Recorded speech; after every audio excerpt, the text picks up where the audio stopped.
Halo semuanya, balik lagi di podcast Bincang-Bincang Santai bersama aku, Ramia Sri Budianita. Sebelum lebih lanjut, pernah gak sih kalian merasa kok isu ini tiba-tiba rame, tetapi isu yang lebih penting malah kayak lewat gitu aja? Nah, hari ini aku bakal membahas tentang bagaimana sih media memilih isu untuk apa yang kita lihat setiap harinya. Tentunya aku gak sendirian, karena di sini aku sudah bersama dengan Bapak Erik dari jurnalis Kabupaten Majalengka di media digital macakata.com. Halo, selamat siang Pak. Bagaimana kabarnya? Siang Teh, Alhamdulillah baik. Kita langsung masuk aja ke pertanyaan pertama kali ya. Yang Boleh. pertama, menurut dari macakata.com, agenda media itu apa sih Pak? Sebetulnya kalau berbicara agenda media, agenda jurnalistik, itu tidak ada agenda. Ya. Kita lebih kepada isu apa yang sekarang lagi hangat diperbincangkan, ataupun tentang kalau di tingkat lokal kabupaten kota ya, itu eh, kira-kira Pak Bupati, Pak Wakil Bupati itu ada agenda kemana, terus kita kaitkan dengan isu terkini yang ada di sekitar kabupaten.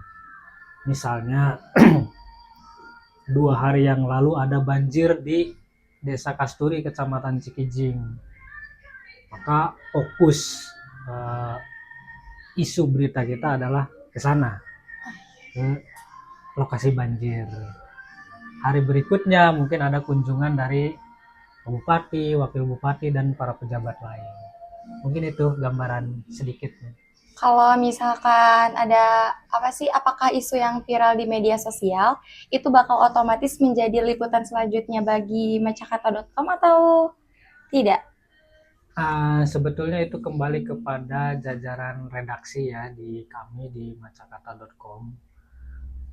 Ada beberapa pilihan dan pilah-pilah bagi kami apakah itu menarik atau tidak. Jadi kalau berbicara isu yang sedang viral saat ini, ya. Tetapi apakah kita mau menggarapnya atau tidak, itu mungkin harus dirapatkan dulu.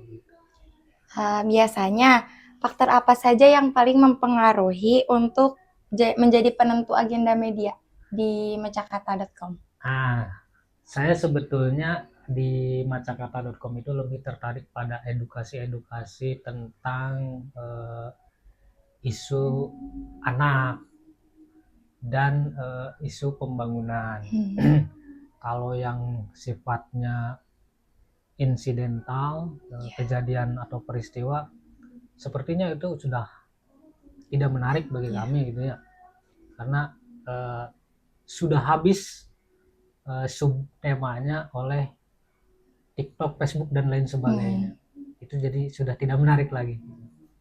Terus apakah ada batasan tertentu yang digunakan redaksi macakata.com agar liputannya tetap aman dan bertanggung jawab? Oh iya, diantaranya kalau berbicara tentang karya jurnalistik yang sifatnya ada hubungannya dengan kasus-kasus anak gitu ya. Iya. Karena kalau berbicara tentang liputan tentang anak, itu ada undang-undang khusus yang mengatur bagaimana wartawan ketika meliput, juga mengatur bagaimana tulisan berita itu supaya jangan sampai merugikan si pelaku ataupun merugikan si anak. Atau bila kedua-duanya sama-sama anak, baik pelaku maupun korban anak, itu kan harus dilindungi secara undang-undang. Karena dalam penulisan, khusus untuk penulisan, itu tidak boleh menyebutkan nama langsung, inisial pun tidak boleh, nama identitas pelaku kalau itu anak, apalagi korban, nggak boleh. Jadi kita harus tunduk pada undang-undang itu. Kalau tidak ya kita kena pidana. Tapi Pak, pernah nggak sih dari macakata.com itu merasa bahwa liputan yang lebih penting itu kayak ketutup sama liputan yang sensasi? Kalah sama yang sensasi? Iya, mengalami. Media manapun kalau berbicara tentang isu, itu pasti mengalami hal-hal semacam itu. Karena Ketika misalnya kita membahas soal bencana, misalnya, itu bisa tertutupi oleh peristiwa lainnya yang lebih besar. Banyak hal sebetulnya yang atau bila berbicara tentang konspirasi, bisa jadi peristiwa yang lebih besar itu dimunculkan oleh elit-elit gitu. Pengalihan isu kan sudah bukan barang baru bagi dunia jurnalistik. Terus seberapa besar sih Pak peran redaksi dalam memilih isu yang akan ditampilkan? Sebetulnya kalau berbicara seberapa besar, itu kembali kepada marwah atau dapur di media redaksinya masing-masing ya.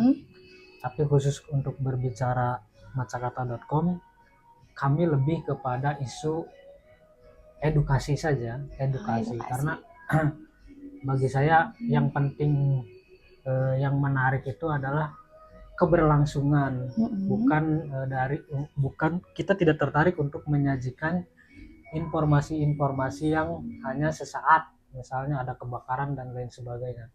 Tetapi kita lebih kepada isu atau memunculkan karya yang bagaimana sih caranya supaya tidak terjadi kebakaran, atau terus si korban setelah kebakaran itu bagaimana, apakah dapat bantuan atau tidak dari pemerintah setempat. Lebih ke sana sih. Berarti kan sekarang yang lagi ramai itu kayak misal Jule, Pak RK, berarti di media digital macakata.com ya, apa sih namanya teh, kayak tidak ikut-ikutan, tidak meliput hal tersebut. Tidak, karena posisinya itu kan pertama lokusnya, lokasi khususnya itu kan ada di Bandung. Dan macakata.com tidak ada perwakilan jurnalis yang ada di sana. Yang kedua, bagi kami macakata.com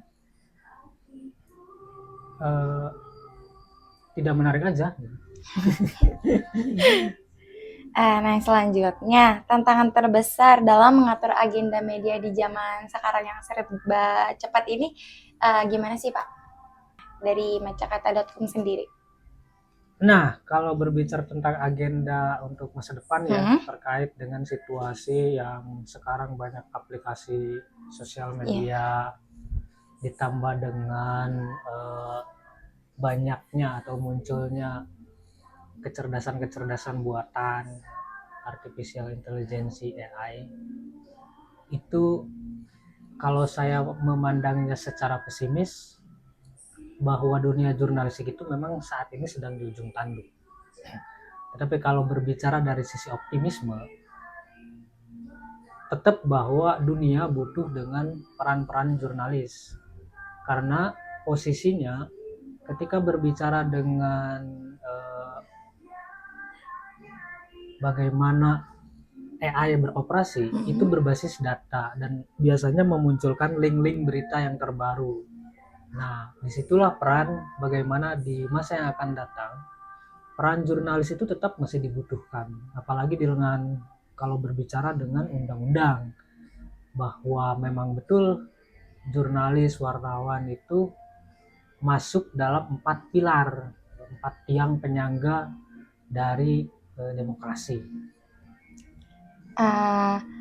Melihat dari isu-isu sekarang yang terjadi ya Pak, menurut Bapak, audiens sekarang itu udah cukup kritis terhadap agenda media atau belum? Menurut saya setengah ya, 50% 50-50, karena susah sekali untuk mengukur bagaimana literasi di kalangan masyarakat umum.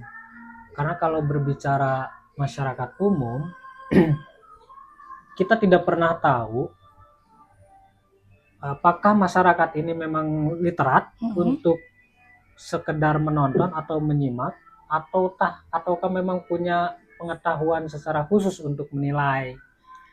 Nah, kita kan tidak tahu masyarakat yang mana. Tetapi kalau berbicara masyarakat menengah ke atas yang paham tentang dunia jurnalistik, saya kira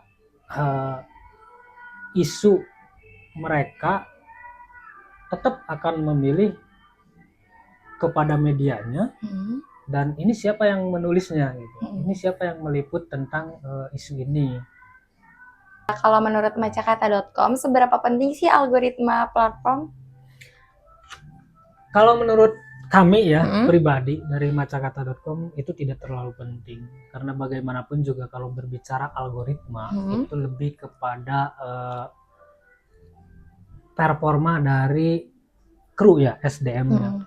Karena di SDM-nya macakata.com sedikit dan istilahnya keyang-keyangan gitu. Keyang ya garap, keyang ya guys digarap gitu. Nah, jadi kami menilai algoritma itu tidak penting. Bagi kami yang paling penting adalah bagaimana mengedukasi masyarakat bisa mendapatkan informasi yang berimbang dan juga bisa menginspirasi. Itu saja sih. Berarti tidak mengejar ke FYP ya, lebih ke edukasi, yang penting edukasi.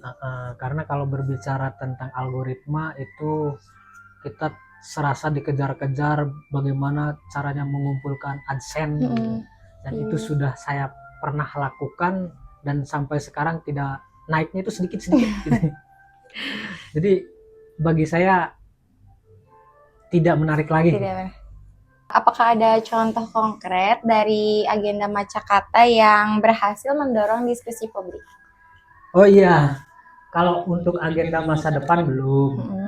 Tetapi kalau boleh saya sharing bahwa tahun kemarin, tepatnya di bulan Mei 2024, itu macakata.com pernah mendapatkan beasiswa jurnalistik dari Serikat Jurnalis.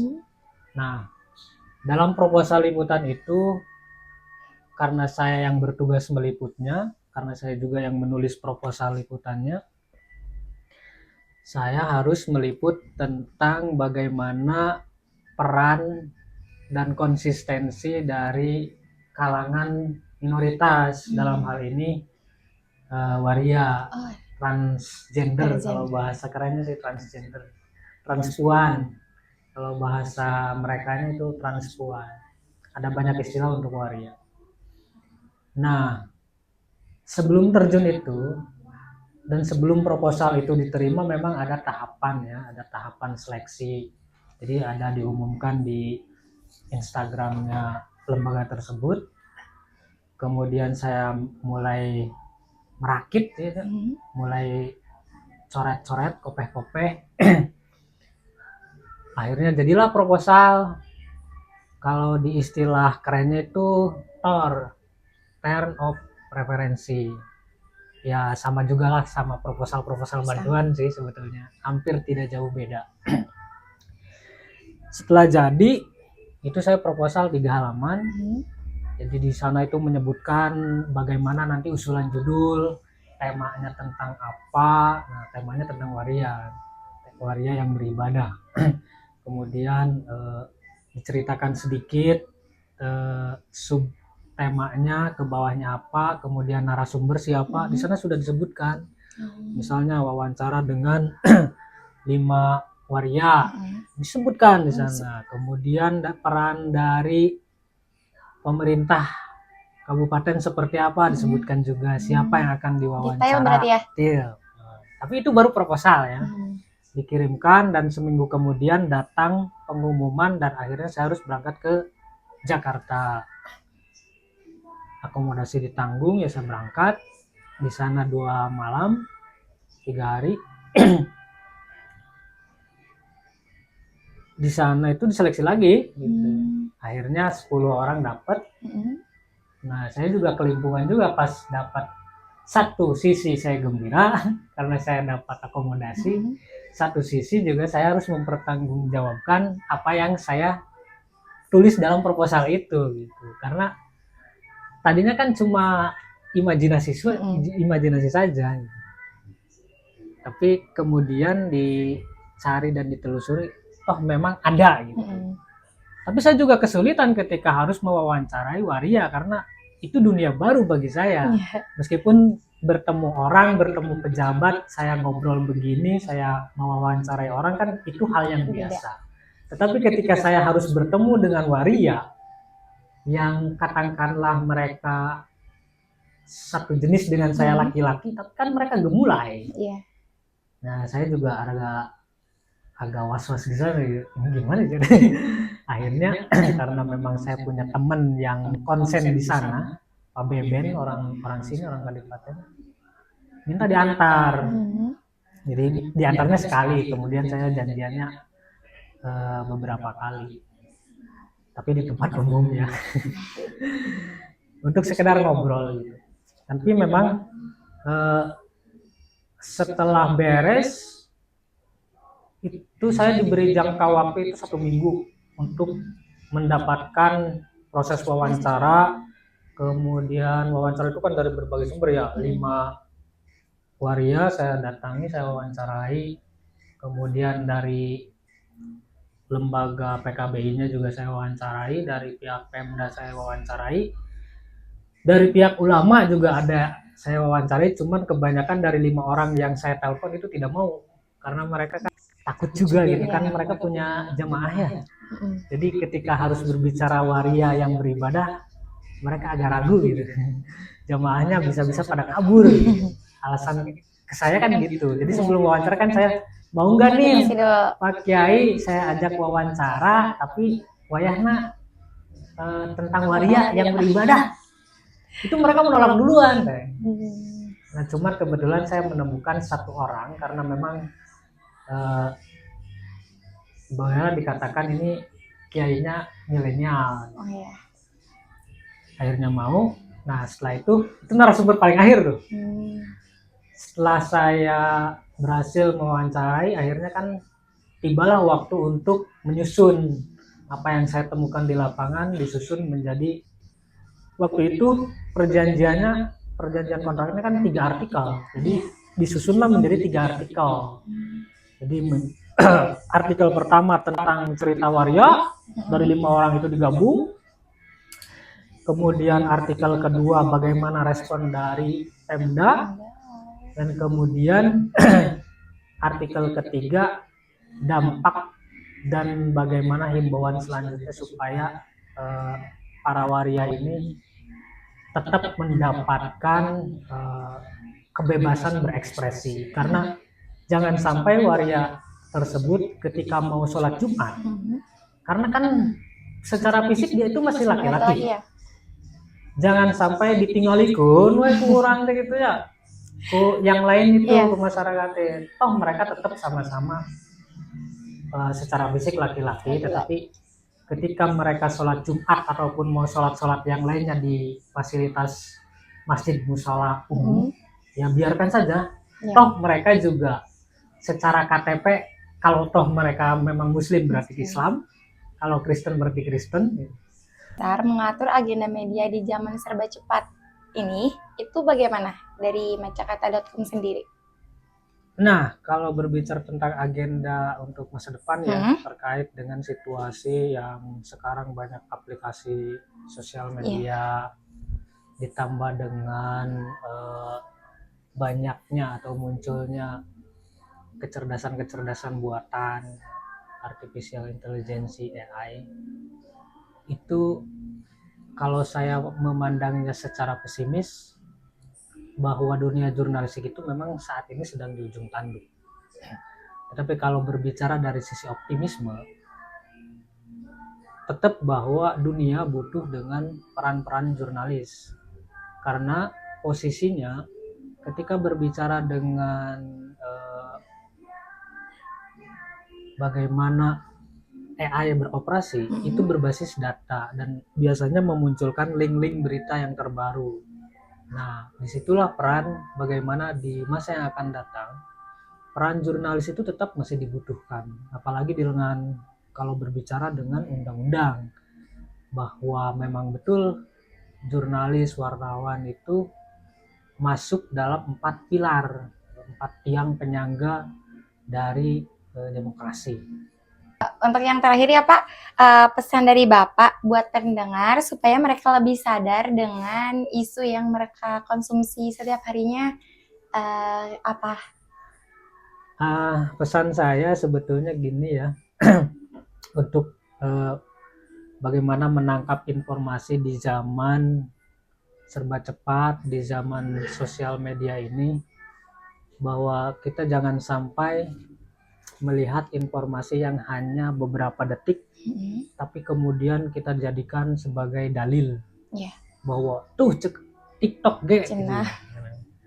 Nah, itu tetap harus dicari tahu dengan berbagai platform ya, di Instagram seperti apa. Kalau misalnya setelah melihat TikTok ya, di Instagram seperti apa, di Facebook seperti apa, di Twitter seperti apa. Kemudian cari referensi yang lebih spesifik, misalnya dengan merujuk kepada media-media ekstrim yang besar, Kompas, terus detik.com dan lain sebagainya. Karena bagaimanapun juga di zaman yang serba cepat dalam menerima informasi, jujur saya sebetulnya sangat prihatin.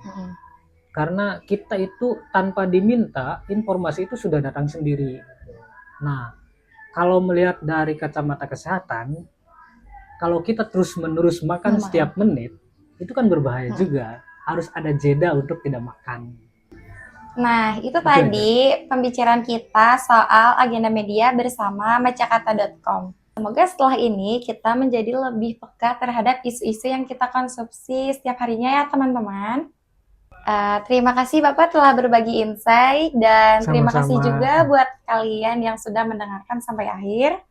Jangan lupa follow, like, dan share channel Rania Budianita dan sampai ketemu di episode selanjutnya.